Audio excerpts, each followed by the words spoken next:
Hello, I am sitting at an Israeli bus stop recording our next shir, because what's more Israeli than this? Okay, it's Erev Yom Tov over here. I'm recording tomorrow's shir, so if you're following along, this is the first day of Yom Tov shir. You can listen to it before Yom Tov, you can listen to it after Yom Tov, and God willing, I'll record the next year after Yom Tov. Okay, so we're at a Mishnah.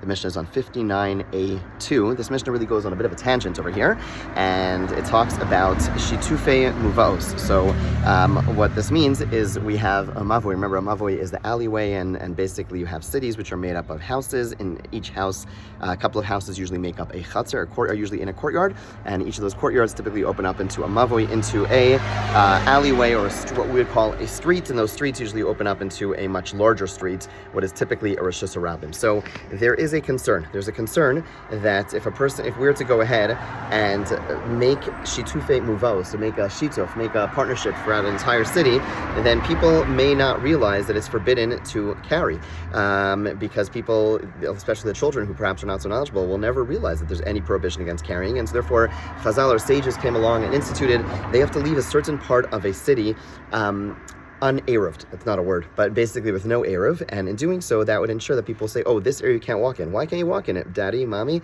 Because that's an area that does not have an Eruv. Oh, okay, and now we understand that there is a concept called an Eruv, and therefore when they go to another community, they will ask, is there an Eruv over here? Okay, so we'll talk about later, not today, how that relates to our modern day Eruv. Where is the area in our modern day Eruv that deals with this, but we'll come back to that. But here the Mishnah is going to talk, so that's the assumption, that's the background to our Mishnah. Our Mishnah is also going to tell us that in certain situations you do not need to leave aside that space. Okay? So in what situations? I hope you can hear me.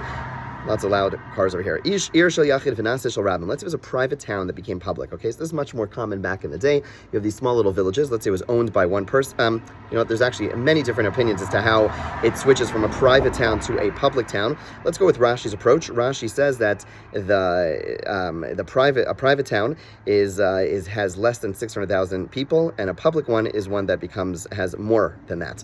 Other Rishonim understand, and we'll keep Rashi's in mind. Sorry, I'm just watching to make sure I'm not messing up my bus time.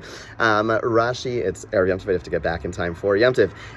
Okay, so the other Rishonim understand that no, it's literally owned by an individual, and they're renting out space, and then it becomes, I don't know what the word is, but basically it's no longer owned by an individual. Now it becomes owned, each person actually owns their own space. So it's a private town that becomes public. In such a situation, you're allowed to make an Eruv or a shituf throughout the entire area, because everyone still considers it and still thinks about it as a private area, and therefore they're not going to come and say, oh, if I walk into New York City, I'm going to say, oh, I also don't need an Eruv, because in my little town, which is known as, Bobsville, because used to be owned by Bob, even though right now everyone owns their own house, everyone will understand that that's a unique type of situation. However, the opposite, Vishal Rabin, let's say it was a big city owned by, everyone had their own place, and then Vanasa Shalyach became private. So again, in one approach is that, that it was something which was owned by, everyone had their own homes, then one person bought it all out, so it became a private place. Or Rashi's interpretation, it used to have 600,000 people, but then, it's like a gold mining town or something. Now there's only, 5 people there.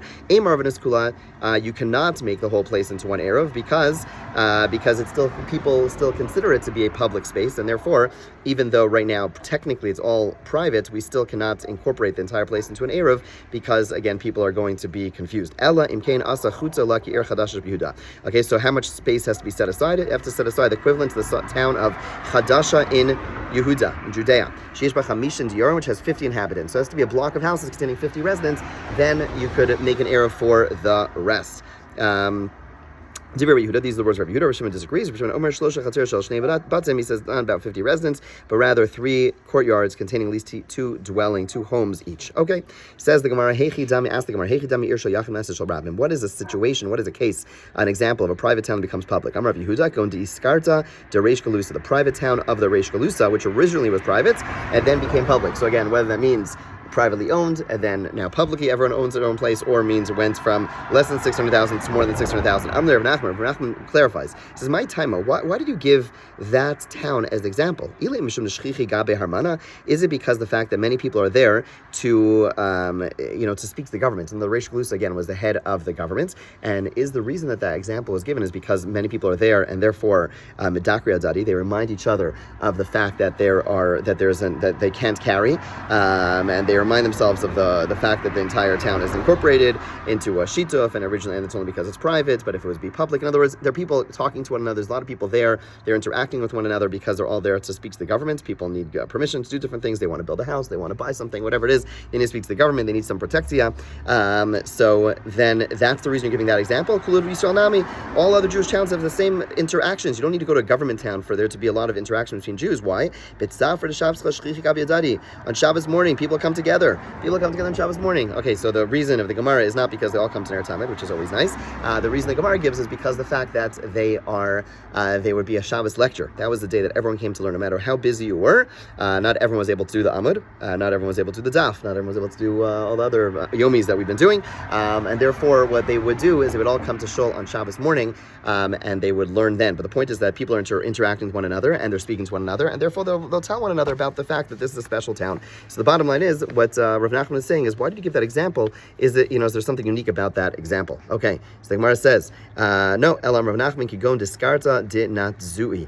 Okay, the private town of Natu Zui, basically a certain town that used to be private and became public. In other words, there's nothing special. It could be any town. It doesn't have to be, the particular town that was mentioned. Any town that once was private and becomes public is going to be included in that. The example given, the Reish Galusa town, should not have been given because it's a confusing example. Really, any private town became public is a town that you are able to incorporate the entire city. You do not have to leave a certain section alone. Okay, that's not Eruvt. Okay, Taner Rabbanan. Again, not Eruvt is not a good phrase to use in a regular sentence. Okay, Taner Rabbanan, it was taught in a brisa. Ir shel yachid v'naseh shel rabbim. Private town became public. Rosh Hashanah Veres Bezocha, and a street which is a biblical Rosh Hashanah goes through it. So again, it's a private town became public. How do you make an Eruv? How do you remove the Rosh Hashanah status and so that the Eruv be effective? So Osa lechi mikan, remember the lechis? Okay, you make a lechi, something on one side of the street where the street enters the city, and a lechi on the other side where the street leaves the city, meaning one in the front, one in the back, or kormikan, or korah. The korah is this thing on one side and the other and one of the other, v'nosav emsa, and you can carry in between. You do not merge the town in halves. Once it's a private city, you have to actually put it all together, because it's going to get confusing, because sometimes you're going to have a situation where something is owned literally only by one person, and it's all going to be combined for that one person, and therefore in a situation where something is in a situation where something used to be private and then became public, you don't want to start splitting it in half.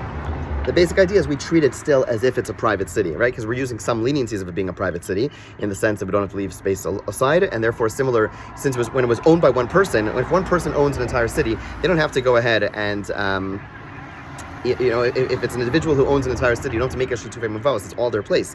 So similarly, in a situation where it all was privately owned, and now we have leniencies because of the fact that it's privately owned. I'm sorry, that's probably very distracting. I keep on looking that way.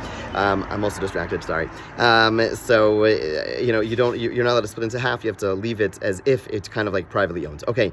Ella okula. Either you put the whole city in one erev, or mavoi b'fnei atzmo, or each mavoi separately. Haisa shel rabbim. Bryce continues. If the town is public, v'hi shel rabbim, and it's still public, but it's a city that only has one door, then ma'arvin kula, you are allowed to merge the whole town into one eruv, because the fact that it only has one door makes it a very much not a Rosh Hashanah, and therefore you don't have to exclude a section of the town from the eruv. That in and of itself, the fact that it's a very non-typical or atypical Rosh Hashanah, that is grounds in and of itself to go ahead and you make this. You should be able to make an eruv for the entire community without leaving a certain portion aside. Okay, we'll discuss this a little bit more. And again, we have to come back to the question, what about our modern day Eruvs? Where is our non-Eruv section? We will come back to that. Have a beautiful Yom Tov if you see this before. I hope you had a beautiful Yom Tov if you saw this after. And I look forward to not next class. Next class is going to be recorded somewhere between Israel and Baltimore.